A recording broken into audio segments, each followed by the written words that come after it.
Welcome to CJ TV.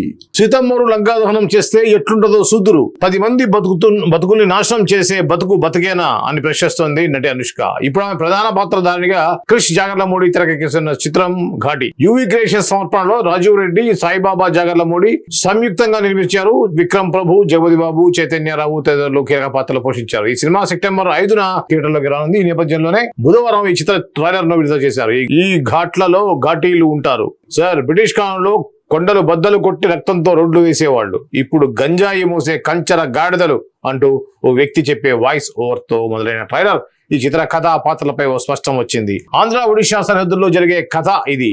Anushka, Vikram ప్రభు గంజాయి smuggling చేసే ఘాటీలుగా కనిపించారు. వాళ్ళు తాము చేస్తున్న పని తప్పని తెలుసుకుని ఆ నేర వృత్తి నుంచి బయటకొచ్చి గంజాయి ముఠాను నడిపించే వ్యవస్థపై తిరుగుబాటుకు సిద్ధపడినప్పుడు ఏం జరిగింది, వాళ్లకు ఎదురైన సవాళ్లేంటి అన్నది ప్రచార చిత్రంలో ఆసక్తికరంగా చూపించారు. అనుష్క ఇందులో యాక్షన్ కోణంలో సాగే శక్తివంతమైన పాత్రలో అలరించనుంది. సీతమ్మూరు లంకా దహనం చేస్తే ఎట్టుంటుందో సుద్దురు గాని అంటూ ట్రైలర్ ఆఖర్లో వినిపించిన డైలాగ్ ఆకర్షణ తెచ్చింది. ఈ సినిమాకి సాగర్ నాగవెల్లి సంగీతం అందించారు. ఇది అనుష్క తాజా సినిమా సంబంధించినటువంటి ట్రైలర్ నిన్న విడుదలైంది. ముఖ్యంగా క్రిష్ జాగర్లమూడి, అనుష్క కాంబినేషన్ లో వచ్చినటువంటి వేదం సినిమా అయితే చాలా డిఫరెంట్ క్యారెక్టర్ తోటి ఒక వేశ్య పాత్రలో అనుష్క చేసిన తీరైతే అందరినీ ఆకట్టుకుంది. ఆ సినిమా తోటే అల్లరి నరేష్ కానివ్వండి, అలానే దాంట్లో నటించినటువంటి మిగతా ఆర్టిస్టులందరూ కూడా ఎవరు మనోజ్, అలానే అల్లు అర్జున్ కూడా దాంట్లో యాక్ట్ చేశారు. వీటితో కూడా మంచి పేరు అయితే వచ్చింది. ఇదే క్రమంలో ఇప్పుడు వస్తున్నటువంటి ఒక ఘాటి అదే కాంబినేషన్ వస్తుంది. దీని మీద చాలా హై ఎక్స్పెక్టేషన్స్ అయితే ఉన్నాయి. ఎందుకంటే హీరోయిన్ ఓరియంటెడ్ అనుష్క సినిమా లాగా ఒక ఎత్తు అయితే క్రిష్ దర్శకత్వం మీద ఒక ఎక్స్పెక్టేషన్స్ అయితే ఉన్నాయి. గతంలో వచ్చేటువంటి miss Shetty, mister Polishetty, Anushka Shetty and Naveen Polishetty combination వచ్చిన సినిమా తోటి అది దాని తర్వాత 2 years దాటిగా ఉంది. అప్పటి నుంచి ఇప్పటిదాకా అనుష్కకి సినిమాలు లేవు. ఇటు సోలోగా కానివ్వండి, ఇటు హీరోయిన్ గా కూడా లేవు. బాహుబలి 2 తర్వాత హెవీ వెయిట్ వచ్చినటువంటి అనుష్క ఒక సినిమా కోసం 0 size కోసం అని చెప్పి వచ్చింది. సో ఆ సినిమా తర్వాత ఆ యొక్క లావిన తర్వాత మళ్ళీ నార్మల్ లాగితే బాడీ రాలేదు.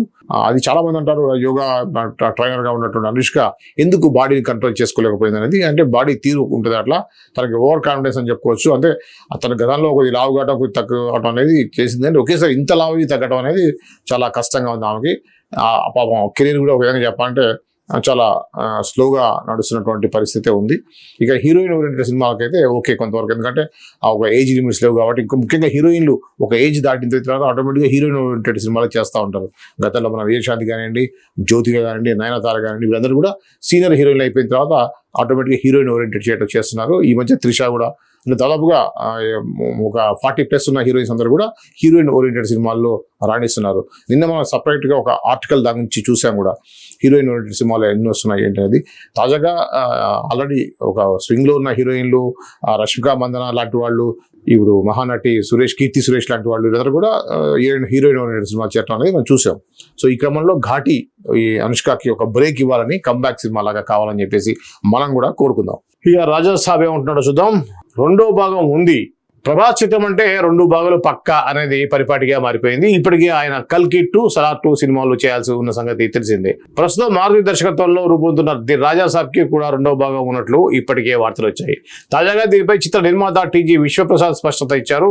రాజా సాబ్ 2 ఉంటుందని, కాకపోతే ఇది తొలి భాగానికి కొనసాగింపులా ఉండదని, థీము సెటప్ ఒకే తరహాలో ఉంటాయని విశ్వప్రసాద్ చెప్పారు. అనంతరం విడుదల తేదీ విషయమై స్పందిస్తూ ప్రభాస్ అభిమానులు, తెలుగులో మార్కెట్ వర్గాలు ఈ సినిమా సంక్రాంతికి సందర్భంగా జనవరి 9న తీసుకురావాలని కోరుతున్నారని, హిందీ ప్రేక్షకులు మాత్రం డిసెంబర్ 5న విడుదల చేయాలని కోరుకుంటున్నారని చెప్పారు. ఏది ఏమైనా తాము అనుకున్న తేదీకి సినిమాను తీసుకొచ్చే ప్రయత్నం చేస్తామని, అక్టోబర్ నాటికి మొత్తం చిత్రీకరణ పూర్తి కానుందని విశ్వప్రసాద్ తెలిపారు. ఈ సినిమాలో నిధి అగర్వాల్, మాళవిక మోహనన్, రిద్ది కుమార్ కథానాయకులుగా నటిస్తుండగా సంజయ్ దత్ ముఖ్య పాత్ర పోషిస్తున్నారు. తమన్ సంగీత దర్శకుడుగా వ్యవహరిస్తున్నారు. ఇది ప్రభాస్ సంబంధించిన సినిమా అప్డేటు. అంటే బాహుబలికి 2 భాగాలు ఉండటం, సో ఇప్పుడు కల్కి కూడా ఖచ్చితంగా 2 భాగాలు ఉంటాయని చెప్పేసి ముందే చెప్పడం, సలార్కి 1వ భాగం అయిపోయి 2వ భాగం ఉంటుందని చెప్పడం క్రమంలో ఇక మన ప్రభాస్ సినిమా అంటేనే 2 parts గా ఉంటాయి అనేది కన్ఫర్మ్ అనే విధంగా ఇక్కడ వార్త అయితే రాశారు. నిజంగా కూడా వాస్తవానికి కూడా అంటే ఒక సెటప్ ఆఫ్ స్టోరీ అనేది సక్సెస్ అయిందంటే దానికి ప్రీక్వెల్ అనేది కామన్గా మనకు జరుగుతూ ఉన్నటువంటిది. అదేవిధంగా రాబోయేటువంటి రాజాసాబు కూడా రెండో పార్ట్ ఉంటుంది అనేది విశ్వప్రసాద్ ప్రొడ్యూసర్ తెలియజేశారు. ఇది దీనికి సంబంధించినటువంటి వార్త. ఇక పోతే చిరంజీవి సంబంధించి నా మంచితనమే వాటికి సమాధానం. చిరంజీవి చుక్కపల్లి సురేష్, తేజ సజ్జా, చిరంజీవి, సంయుక్త మేనన్. సామాజిక మాధ్యమాల్లో వచ్చే విమర్శలపై తాను మాట్లాడకపోయినా తాను చేసిన మంచి మాట్లాడుతుందని కథానాయకుడు చిరంజీవి అన్నారు. Phoenix foundation Chiranjeevi charitable trust భాగస్వామ్యంలో బుధవారం హైదరాబాద్లో బ్లడ్ డొనేషన్ డ్రైవ్ను ప్రారంభించారు. ఈ కార్యక్రమానికి చిరంజీవి, తేజ సజ్జా, సంయుక్త మేనన్ అతిథులుగా హాజరయ్యారు. ఈ సందర్భంగా చిరు రక్తదానం చేసిన వాళ్ళందరికీ ధన్యవాదాలు తెలిపారు. రక్తదానం పేరు చెప్పగానే తాను గుర్తొస్తున్నానంటే అది తన పూర్వజన్మ పుణ్యమని, ఓ జర్నలిస్టు రాసిన ఆర్టికల్ వల్లే తనకు బ్లడ్ బ్యాంక్ పెట్టాలనే ఆలోచన వచ్చిందని గుర్తు చేసుకున్నారు. ఈ క్రమంలోనే తనపై విమర్శలు చేసే ఓ రాజకీయ నాయకుడి గురించి ప్రస్తావించారు. నేను రాజకీయాలకు పూర్తిగా దూరంగా ఉంటున్నా. ఈ మధ్య ఓ నాయకుడు నన్ను అకారణంగా మాటలన్నాడు. ఆ తర్వాత ఆయనను ఓ ప్రాంతానికి వెళ్తే ఓ మహిళ ఆయనకు ఎదురు తిరిగింది. చిరంజీవిని అన్నన్ని మాటలు అన్నానని నీకు ఎందుకు అనిపించింది అని భావోద్వేగానికి గురైంది. ఆ తర్వాత ఆమె వివరాలు కనుక్కున్నా. ఒకప్పుడు చిరంజీవి బ్లడ్ బ్యాంక్ ద్వారా ఆమె బిడ్డ ప్రాణాలు నిలిచాయని, అందుకే నేనంటే గౌరవం అని తెలిసింది.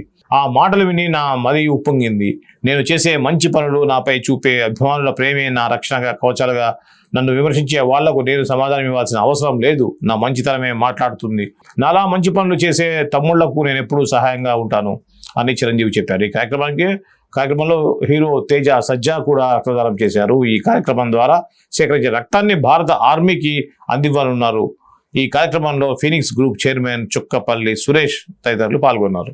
ఇది చిరంజీవి సంబంధించిన తాజా రక్తదాన శిబిరంలో చిరంజీవి మాట్లాడింది. ఏది ఏమైనా కూడా చిరంజీవికి ఒక నటన, సినిమా ఇండస్ట్రీతో గుర్తింపు పాటుగా ఏదైతే ఈ యొక్క చిరంజీవి బ్లడ్ బ్యాంక్ ఉందో దానివల్ల కూడా నేషనల్, ఇంటర్నేషనల్ లెవెల్లో పాపులర్ అని చెప్పడంలో ఏమాత్రం సందేహం లేదు. ఆయనకి అవార్డ్స్ విషయంలో కూడా ఓన్లీ నటన, సినిమా జీవితమే కాకుండా కూడా సోషల్ యాక్టివిటీస్ ఏవైతే ఉన్నాయో సోషల్ సర్వీస్ చేయడం అనేది కూడా ఒక ప్రధాన కారణం.